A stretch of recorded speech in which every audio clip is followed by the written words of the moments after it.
Hey there, want to spend less time pulling weeds? Check out Soil Shield by Modern Grower. It's the pre-cut landscape fabric solution to help you drastically reduce weed pressure. Just roll it out, staple it down, and plant. Then let it do the work for you.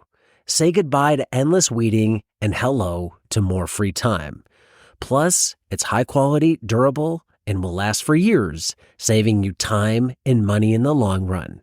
It's available in a variety of row and hole spacings to accommodate all the crops that vegetable farmers grow.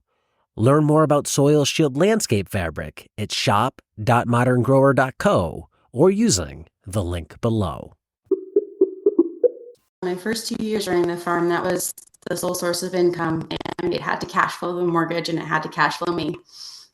Right on. What were the keys to making that work? Huge struggle a lot of people have. How'd you make it happen? I think one thing that I did do very well is constantly evaluating my limiting factor and trying to be strategic about that, knowing that I have limited resources and trying to think about the best place to invest them at every step of the way. So I know that's a really convoluted thing to start with, but for example, I know a lot of folks start by planting everything and then going to farmers markets. But I did not want to do that because for me, standing at the farmer's market one day every week was time that I could have been spent developing the farm. So I decided that I was going to do all wholesale my first season. And I did that. I planted I started with just 2 or 3 crops. Long beans was one of them. Sweet potatoes. I started farming in the middle of the summer, not a great time to start farming in Texas, but I was just like, okay, these are the things that I know I can grow that I can plant in June when I started.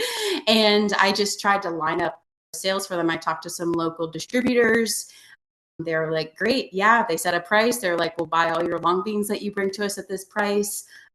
Got some sales for some pumpkins and some sweet potatoes and things that I just planted in big blocks that were very like low touch, so to speak. The long beans were high touch, but the pumpkins and the sweet potatoes were very low touch. And so it enabled me to just get the farm. I know that I wasn't getting as much per item by wholesaling it, but it was just so easy that I didn't have to spend all this energy like creating like chef relationships and retail relationships where I was like, really until I get my production scaled, I'm not going to worry about trying to get like the better like retail markets.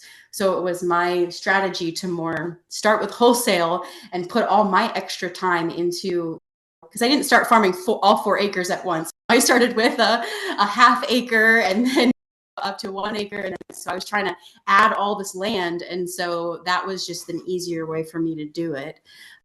And so once I started reaching my capacity, then it was like, all right, now that I have so much more land in production, now it's time to go to the farmer's market. And now it's time to start developing those relationships where I can get more money per vegetable. But now I have the vegetables. It was like, I thought of it as like an engine. Like I want to get the engine running. I like that. It's Yeah. like cash flow with the least amount of touching required on the Yeah. sales.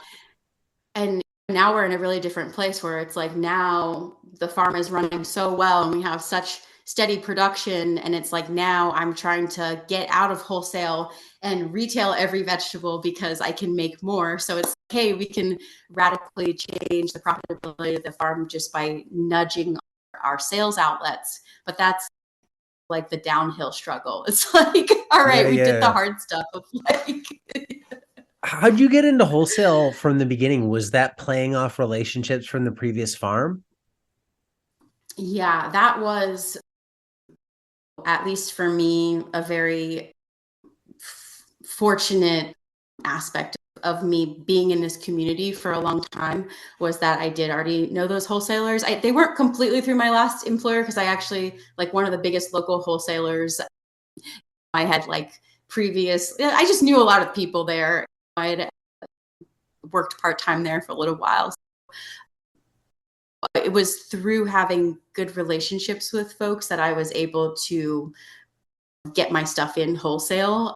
right off the bat. I think if I would have been like an unknown farmer, then maybe they would not have committed to buying so much from me right off the bat. But because they did know me, and then because I also showed up consistently, I was able to make that model work initially. Yeah.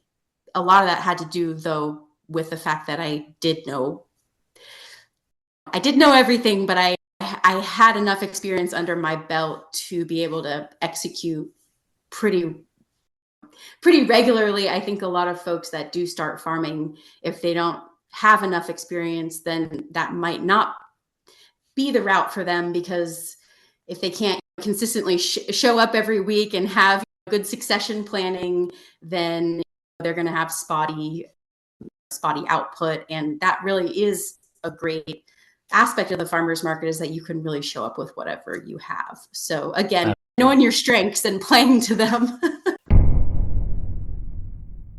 If you enjoy farm podcasts, then tune into Carrot Cashflow for all things farm business.